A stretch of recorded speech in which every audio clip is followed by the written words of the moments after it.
ET now स्वदेश में मैं हूं आपके साथ पूजा त्रिपाठी और आप देख रहे हैं गुड मॉर्निंग स्वदेश। अगले आधे घंटे में आज बाजार पर रणनीति क्या होनी चाहिए, इस पर हम आगे चर्चा करेंगे और ढेर सारी खबर और ढेर सारे एक्शन जहां पर आज स्टॉक्स के लिहाज से एक्शन देखने को मिल सकता है, ये भी आपके सामने रखेंगे।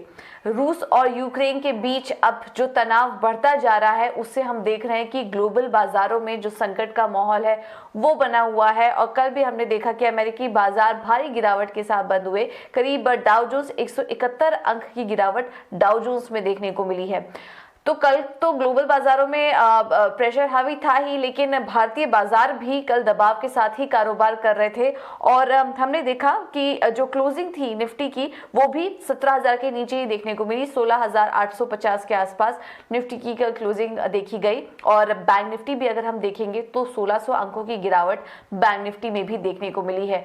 तो लेकिन ये जो टेंशन का माहौल है वो अभी भी बना हुआ है और इसका इम्पैक्ट अब भारतीय बाजारों पर और कितना पड़ सकता है, इस पर हमारा फोकस रहेगा। क्योंकि हम देख रहे हैं कि और कोई तो ट्रिगर है नहीं मार्केट के लिए। रिजल्ट का जो सीजन था वो भी अब खत्म हो चुका है, अब आखिरी हफ्ते में है हम, तो अर्निंग सीजन भी खत्म हो चुका है। तो अब जितने भी एनालिस्ट और एक्सपर्ट से हम बात कर रहे हैं, सभी का यही मानना है कि अब जो ग्लोबल बाजारों में जिस तरह का मूड और माहौल बना हुआ है उसका असर यहाँ पर भारतीय बाजारों में देखने को मिल सकता है। और एक और चिंता की बात यह भी है कि कच्चे तेल में भी जिस तरह से एक बढ़त देखने को मिल रही है और ब्रेंट क्रूड अब $96 के पार भी निकल चुका है, तो ये भी कहीं ना कहीं प्रेशर बना रहा है। इसके अलावा एफआईआईज की तरफ से भी जो सेलिंग है वो भी काफी ज्यादा देखने को मिली। और कल ही हमने देखा कि कैश मार्केट में भारी बिकवाली एफआईआईज करके गए हैं। ये सब आंकड़ों को हम आगे भी चर्चा करेंगे, लेकिन इस पर समझ लेते हैं कि ग्लोबल मार्केट से किस तरह का संकेत मिल रहा है। एशियाई बाजारों को तो हमने देखा मिलीजुली शुरुआत इस वक्त देखने को मिल रही है, बट और कैसे संकेत हैं ये भी समझ लेते हैं। और प्रियंका हमारे साथ जुड़ चुकी है पूरी डिटेल्स के साथ। प्रियंका गुड मॉर्निंग, बताइए संकेत कैसे मिल रहे हैं इस वक्त ग्लोबल मार्केट से।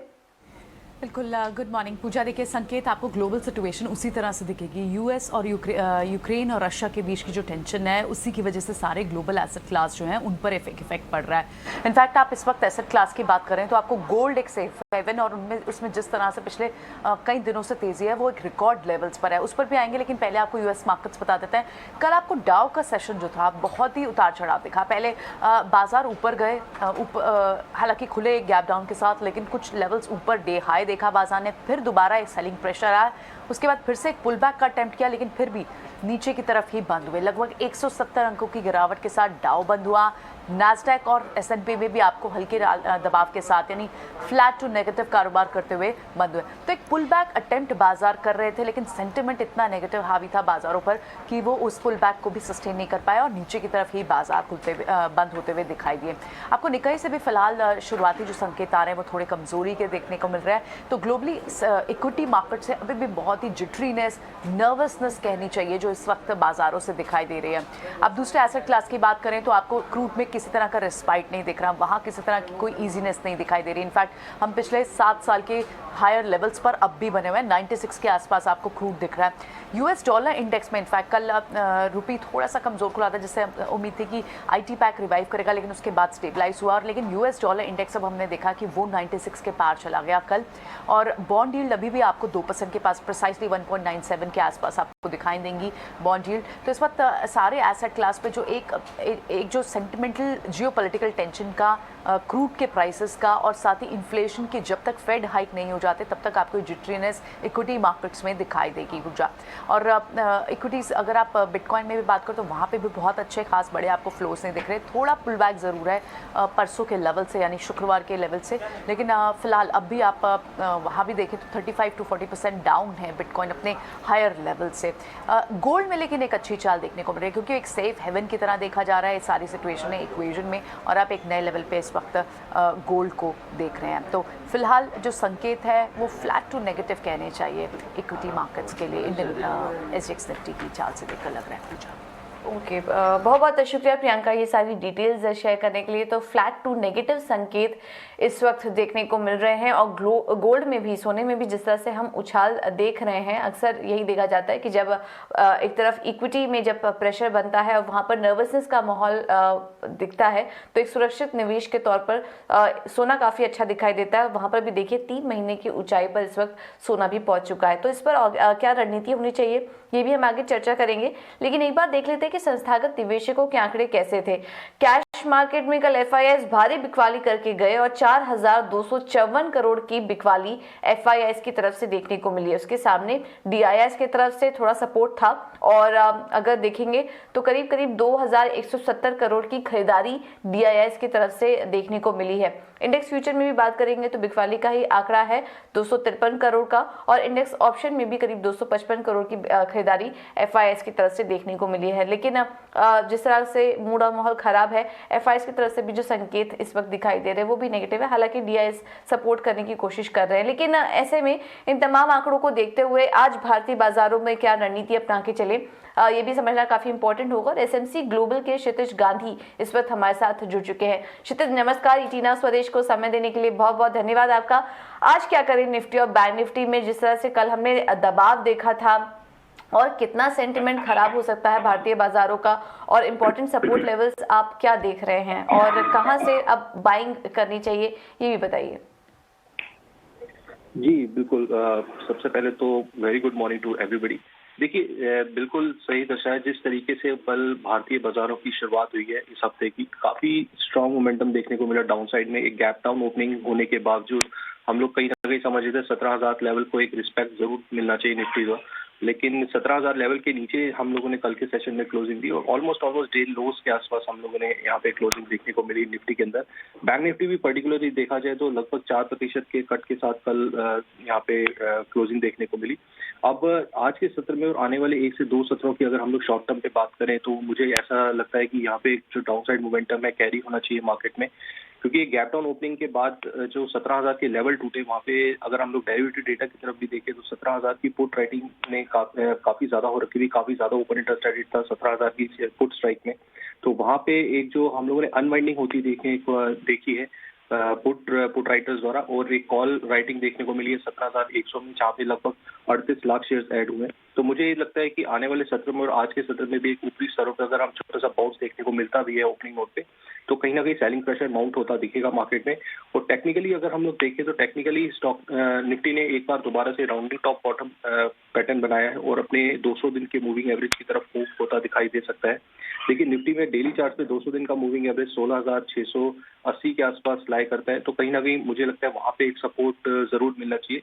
बट यस, आज के सत्र में हम लोग यही मान के चल रहे हैं कि ऊपरी स्तरों से एक सेलिंग प्रेशर दोबारा से आता दिखेगा। देखिए, बात करते हैं बैंक निफ्टी की।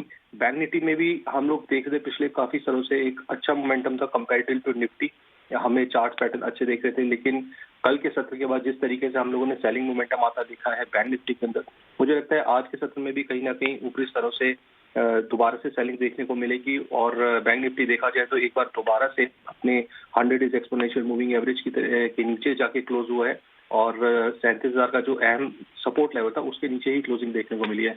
तो आज के सत्र में 36,600 और 36,400 के जो लेवल्स होंगे से एक सपोर्ट की तरह काम करेंगे बैंक निफ्टी में। और ऊपरी स्तरों की बात करें तो 37,200 और 37,500 के जो जोन है ये एक रेजिस्टेंस की तरह काम करेंगे। देखिए, वॉलिटिलिटी तो जरूर रहेगी मार्केट में, तो ट्रेडर से यही है कि किसी भी ऊपरी स्तरों पे एक सही लेवल पे अगर हम लोग मार्केट को पकड़े तो अच्छा हम लोग प्ले कर सकते हैं।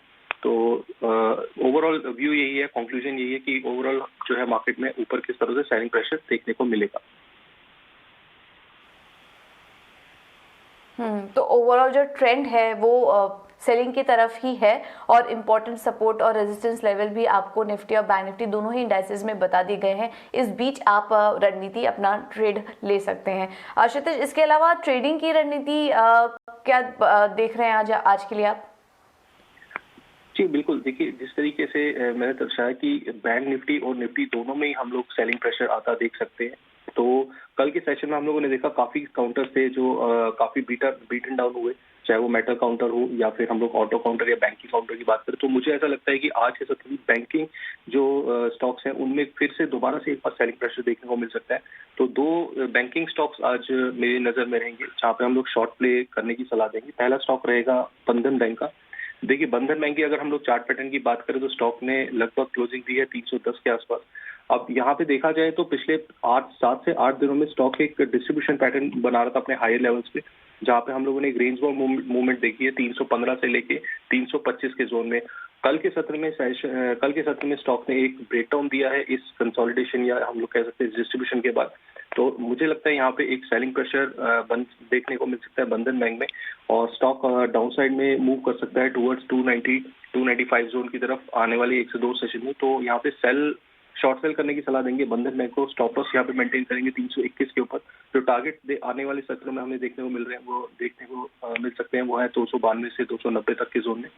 दूसरा स्टॉक भी देखिए रहेगा बैंकिंग काउंटर से ही स्टॉक है आरबीएल बैंक। आरबीएल बैंक के अगर हम लोग चार्ट पैटर्न की बात करें तो इवन दो अगर बैंक निफ्टी परफॉर्म कर भी रहा था पिछले काफी सत्रों से, तो आरबीएल बैंक में कुछ खास मोमेंटम हमें देखने को नहीं मिला। स्टॉक एक अंडर परफॉर्मर रहा। अब कल के सेल ऑफ के बाद स्टॉक ने एक राउंडिंग टॉप पैटर्न बनाया है टेक्निकल चार्ट्स के ऊपर।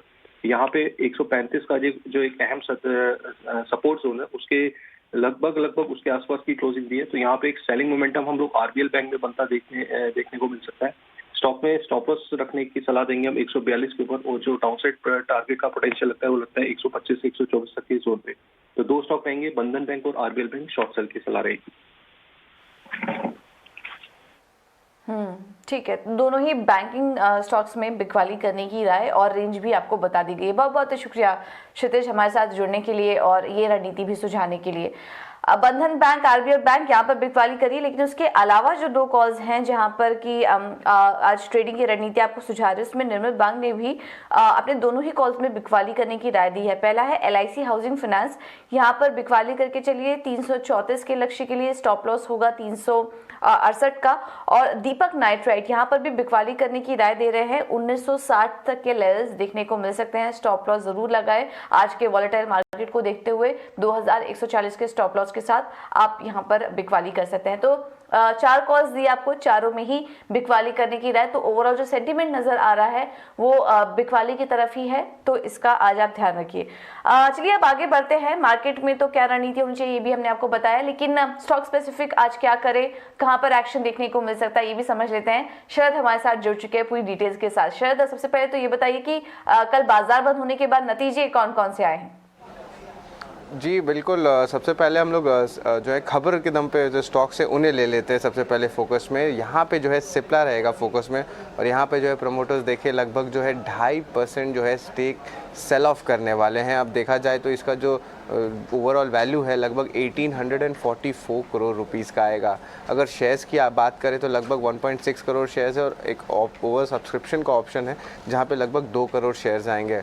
अगर आंकड़ों की बात करें तो जो फ्लोर प्राइस है वो ऑलमोस्ट 904 रुपये से लेकर 916 रुपये के बीच में, जो लगभग 5% डिस्काउंट पे। प्रमोटर्स की स्टेक की बारे में बात करें तो लगभग 36% का जो है प्रमोटर्स का स्टेक देखा गया है कंपनी में दिसंबर क्वार्टर में। रिलायंस भी रहेगा फोकस पर, यहाँ पे उन्होंने एक बड़ा इन्वेस्टमेंट किया है लगभग $200 मिलियन का। सीरीज डी फंडिंग है। मोबाइल का जो स्टार्टअप है ग्लांस पे, ग्लांस जो है आपके मोबाइल में जो कवर रहता है, जो आपका लॉक स्क्रीन रहता है, उसमें एडवर्टाइजमेंट्स देती है। तो उसमें जो इस पैसे से जो ग्रोथ का जो है मोमेंटम जो है देखा जाएगा। और हालांकि ऑलरेडी 40 करोड़ मोबाइल डिवाइसेस में ग्लांस ऑलरेडी प्रेजेंट है, तो ये बहुत एक अच्छा जो है एआई के तरफ से, वेब 3.0 के तरफ से जो एक बहुत अच्छा एक्विजिशन माना जाएगा। पेटीएम ने अपने ऑपरेशनल अपडेट निकाले हैं जनवरी के महीने के लिए, और यहाँ पे ऑपरेशनल नंबर्स में अगर लेंडिंग बिजनेस देखें तो 331% बढ़ी है लोन डिसबर्सल्स में। बात करते हैं जो एवरेज मंथली यूज़र ट्रांजैक्शंस होता है वो 40% का बढ़ोतरी उसमें देखने मिला है। और आखिर में जो ग्रॉस मर्चेंडाइज वैल्यू होती है इसमें भी 105% का इजाफा देखने मिला है। तो ऑपरेशनली नंबर्स जो हैं पेटीएम के ज़रूर बहुत अच्छे आए। हालांकि स्टॉक में जो है एक अच्छी बीटिंग देखने मिली, लगभग 55 से 60% अपने हाई से जो है स्टॉक गिर चुकी है। फर्टिलाइजर्स कंपनीज भी जो है फोकस में रहेंगे। थोड़ी माइल्ड नेगेटिव इम्पैक्ट देखने मिल सकती है, क्योंकि जो पोटैश प्राइसेस है वो जो है उसकी जो बढ़ोतरी जो एक्सपेक्टेड है कि और ज़्यादा रहे। हालांकि इंडिया ने सप्लाई थोड़ी जो है ले ली है पोटैश की, बट जो प्राइसेस है आपके यूरिया ले लीजिए, पोटैश ले लीजिए, अभी भी एलिवेटेड लेवल्स पे, उसके कारण फर्टिलाइज़र कंपनीज़ पे जो है थोड़ी दबाव देखने मिल सकती है। टेक्सटाइल स्टॉक्स भी रहेंगे फोकस में, और ये ईटी नाउ स्वदेश के खबर की मोहर लगी है।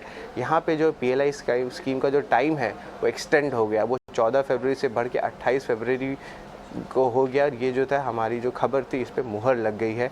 और आखिर में जो कैप्साइट इंफ्रा है ये भी फोकस में रहेगा। कंपनी ने कहा कि जो हेल्दी ऑर्डर बुक है, कंपनी की जो ऑर्डर बुक है वो ऑलमोस्ट 8,473 करोड़ पे है और कंपनी का जो ऑर्डर एग्जीक्यूशन है वो तीसरे तिमाही से बढ़ोतरी देखने मिल रही है। गोदरेज कंज्यूमर प्रोडक्ट में जो है एक जो बी ब्लंट करके एक ब्रांड है, वहाँ पे अपनी जितनी भी स्टेक थी उन्होंने सारी डाइवेस्ट कर दी है और लगभग 86 करोड़ रुपीस का इनफ्लो एक्सपेक्टेड है। और ये जो बी ब्लंट जो कंपनी है आपकी हेयर केयर के लिए है, और ये जो कंपनी है ये पूरी स्टेक जो है मामा अर्थ जो एक स्टार्टअप है यूनिकॉर्न है उसको दे दिया गया है ये कंपनी सेलिंग में। और उसके अलावा पेनर इंडस्ट्रीज़ में भी लगभग 647 करोड़ का ओवरऑल ऑर्डर लिया है।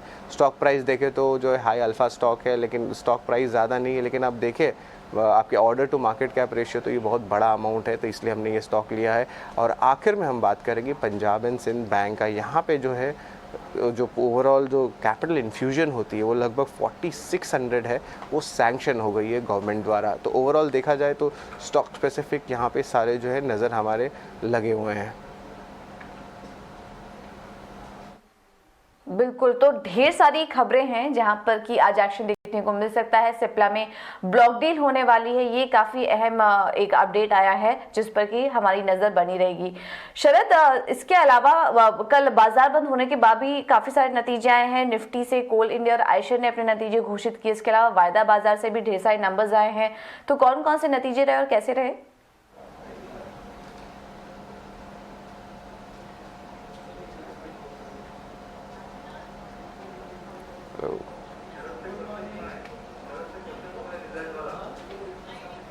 जी बिल्कुल अब जो है वायदे बाज़ार में देख लेते हैं। अदानी एंटरप्राइजेज फोकस में रहेगा और यहाँ पे आप देखें तो रेवेन्यू में जो है लगभग अच्छी ग्रोथ देखने मिली है, लेकिन जो लॉस है वहाँ पे जो नंबर है उस पे जो है देखने लायक है। एबिटा में हालांकि सिर्फ 4% का जो है ग्रोथ देखने मिला है। ओवरऑल थोड़े वीक नतीजे देखने मिले। बालकृष्ण इंडस्ट्रीज़ के बारे में भी बात कर लेते हैं, ये भी फोकस में रहेंगे। यहाँ पे जो है रेवेन्यू लगभग 2% भागा है, लेकिन जो एबिटा मार्जिन है इसमें थोड़ी सी इंप्रूवमेंट ज़रूर देखने मिली है। हालांकि नतीजे ओवरऑल बालकृष्ण इंडस्ट्रीज से देखें तो सपाट है। NBCC की आंकड़े भी बात करें तो यहाँ पे जो एक्सपेक्टेड थी, जो रोड इंफ्रा कंपनीज जो अच्छे नंबर्स लाई थे वहाँ पे ये जो है फॉल्टर कर गई है और यहाँ पे थोड़े वीक नतीजे देखने मिले। लगभग 4.5% डाउन रेवेन्यू देखा गया है और पैट में भी एक इम्पैक्ट हुआ है, लगभग 10% डाउन है। कैश बाज़ार में भी दो इंपॉर्टेंट नंबर्स हैं जिसको मैं ट्रैक करूंगा। सबसे पहले डिश टीवी है जहां पे जो है रेवेन्यू जो है लगभग 12% का जो है डाउनटिक देखने मिला और पैट में भी 11% का जो है दबाव देखने मिला। कंसोलिडेटेड मार्जिन्स में भी लगभग 300 बेसिस पॉइंट्स का दबाव देखने मिला। तो ओवरऑल डिश टीवी के नतीजे भी थोड़े वीक हैं। और आखिर में नैटको फार्मा के बारे में बात करेंगे और एक पॉजिटिव सरप्राइज़ है। अगर आंकड़े की बात करें तो अच्छे नतीजे आए हैं। रेवेन्यू में भी लगभग 58% का ईयर ऑन ईयर बेसिस पे ग्रोथ देखने मिला है। पैट पे 27% का इजाफा और एबिटा में 24% का उछाल देखने मिला है। हालांकि मार्जिन जैसे कि फार्मा कंपनी में पता है प्राइस इरोशन के कारण, रॉ मटेरियल इन्फ्लेशन के कारण जो है मार्जिन्स में अभी भी दबाव देखने मिला है, लगभग 18.2% आया है। तो ओवरऑल कह सकते हैं मिड कैप स्पेस में जो है अर्निंग्स का भी एंडिंग हो चुका है, लेकिन कुछ पॉकेट्स ने बहुत अच्छा परफॉर्म किया है, कुछ जो है इंडस्ट्री स्पेसिफिक चल रहे हैं और कुछ जो है जो अर्निंग्स है वहाँ पे एक अच्छी इंप्रूवमेंट देखने मिली है। बिल्कुल, तो ये कुछ मिड कैप स्पेस है और वायदा बाजार में से जो नंबर्स है वो हमने आपको बताया। बहुत बहुत शुक्रिया आप शरदी सारी डिटेल्स देने के लिए। इसके अलावा निफ्टी से कोल इंडिया ने अपने नतीजे घोषित किए। नंबर्स काफी अच्छे दिखाई दे रहे थे, हमारे अनुमान से बेहतर। आय में 20% की ग्रोथ, मुनाफे में करीब 47% की ग्रोथ कंपनी ने दर्ज की है और मार्जिन के फ्रंट पर भी देखेंगे तो शानदार ग्रोथ वहां पर भी देखी गई है। और आयशर पर अगर नजर डालें तो वो अनुमान से कमजोर नंबर्स वहां पर देखने को मिले हैं। आय में दबाव दिखा है, मुनाफे में भी प्रेशर था। 532 करोड़ से बढ़कर इस बार के जो मुनाफे के नंबर्स आए हैं वो 465 करोड़ थे और मार्जिन में भी इस बार दबाव देखने को मिला। हमारा अनुमान था कि यहाँ पर थोड़ी बढ़त देखने को मिल सकती है, तो अनुमान से कमजोर नंबर्स दिखाई दे रहे हैं आयशर मोटर के। तो ये तो बात हुई रिजल्ट्स की, लेकिन इन नतीजों पर और खबरों पर ब्रोकरेज हाउस क्या कह रहे हैं ये भी समझ लेते हैं। ख्याति हमारे साथ जुड़ चुकी है बताने के लिए। ख्याति, बताइए ब्रोकरेज हाउस की नजर आज कहाँ पर है? सबसे पहले तो देखते हैं आयशर मोटर्स पे। CLSA ने इस पर राय दिया है और खरीदारी की राय दिया है। लक्ष्य का है 3300 रुपीज़ का। वॉल्यूम्स में इवन दो अर्निंग्स ज़्यादा अच्छी नहीं है, अर्निंग्स मिस हुई है, लेकिन वॉल्यूम्स में काफ़ी मजबूती दिख रही है। और इसका इलेक्ट्रॉनिक मोटरसाइकिल, लेकिन कंपनी का कोई प्लान्स नहीं है कि नियर टर्म में इलेक्ट्रिक मोटरसाइकिल्स में घुसे। फिर CLSA ने ACC पे कॉस्ट सेविंग एक रिपोर्ट दिया है, जिसके हिसाब से कंपनी कॉस्ट सेविंग्स और कैपेसिटी को बढ़ाने पे फोकस कर रही है। फिर क्रेडिट स्विस ने ACC पे आउट परफॉर्म की राय बरकरार रखी है। लक्ष्य रखा है 2250 रुपीज़ का, मजबूत अर्निंग ग्रोथ की अपेक्षा रहेगी। फिर इधर बोफा सिक्योरिटीज़ ने अशोक लेलैंड पे डाउनग्रेड करके न्यूट्रल राय बरकरार रखी है। लक्ष्य रखा है 135 रुपीज़ का। ये डाउनग्रेड का मेन रीज़न है मैक्रो रिस्क और EPS कट। इसके अलावा देखते हैं मॉर्गन स्टैनली सोभा में ओवरवेट की राय बरकरार रखी है। लक्ष्य का है 1095 रुपीज़ का। नई लॉन्च पाइपलाइन की वजह से स्टॉक काफ़ी मजबूत दिख रहा है और इसकी रेसिडेंशियल साइकिल भी काफ़ी मजबूत दिख रही है। इसके अलावा इसका सप्लाई साइड कंसोलिडेशन देखें तो इसकी वजह से लार्ज प्लेयर्स रियल एस्टेट में बेनिफिट कर सकते हैं। ठीक है, तो ये कुछ ब्रोकरेज हाउस की रिपोर्ट्स हैं। ACC पर आई है, आयशर मोटर्स पर आई है, यहाँ पर आज आप नजर रख सकते हैं। बहुत बहुत शुक्रिया ख्याति ये सारी डिटेल्स देने के लिए। अब आगे बढ़ते हैं, आज कमोडिटी मार्केट में क्या करना चाहिए ये भी समझ लेते हैं। और हमारे साथ इस वक्त कोटक सिक्योरिटीज के रविंद्र राव जुड़ चुके हैं। रविंद्र नमस्कार, बहुत बहुत शुक्रिया ET नाउ स्वदेश को समय देने के लिए। कमोडिटी मार्केट में आज किस तरह का ट्रेड ले? Good morning. वेल, कमोडिटीज में आई थिंक लास्ट वीक से हमने देखा है कि गोल्ड और सिल्वर में एक अच्छा ट्रैक्शन बन रहा है, स्पेशली गोल्ड में, जहाँ पे जो जियोपॉलिटिकल टेंशन चल रही है रशिया और यूक्रेन के यहाँ पर, I think that is supporting the prices. Plus जो इन्फ्लेशनरी वरीज है वो तो कंटिन्यू हो ही रही है, तो उस वजह से भी गोल्ड को एक सपोर्ट मिल रहा है। तो हमारे हिसाब से गोल्ड एक बेटर बेट होगा फ्रॉम इंट्राडे पर्सपेक्टिव, और हमें लग रहा है कि एक बारी 1877 से $1880 तक के लेवल्स पॉसिबल है इंटरनेशनल मार्केट्स में। और MCX की बात करें तो MCX में अराउंड 50,250 से 50,300 तक के लेवल्स पॉसिबल है। सो अगर इसमें कोई भी डिप आता है टुवर्ड्स 49,750, एक अच्छी बाइंग अपॉर्चुनिटी है विद स्टॉप लॉस ऑफ 40,500 और 49,500 सॉरी।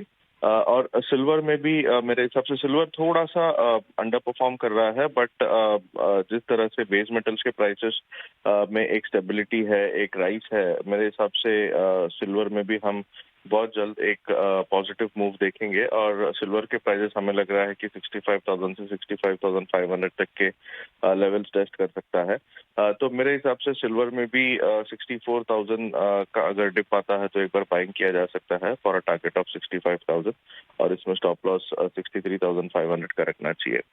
और जैसे मैंने बेस मेटल्स का भी बात किया, तो बेस मेटल्स में कॉपर एक लीडर रहा है लास्ट वीक में, और कॉपर में हमने एक सस्टेनेबल अप मूव देखा है। Technically as well as fundamentally copper में एक पॉजिटिवनेस लग रही है, और पॉसिबिलिटी है कि फिर से एक बार कॉपर के प्राइसेस 775 से 780 तक जा सकते हैं MCX पर। तो इसीलिए कॉपर में खरीदारी करने की राय है टुवर्ड्स 763, 764 के आसपास। और इसका जो स्टॉप लॉस है वो अराउंड 758 का होना चाहिए, और पॉसिबिलिटी है कि 775 तक आज के सेशन में फिर से एक बार दिखा सकता है। ऑलराइट रविंद्र, बहुत बहुत शुक्रिया आपका ये रणनीति सुझाने के लिए। तो सोने चांदी दोनों में ही खरीदारी करके चलिए, वहां पर एक तेजी दिख रही है। बेस मेटल से कॉपर एक अट्रैक्टिव स्पेस दिखाई दे रहा है। 775 के लेवल्स के लिए आप कॉपर में भी खरीदारी कर सकते हैं। ये रणनीति आज कमोडिटी मार्केट से आपको दे दी गई है।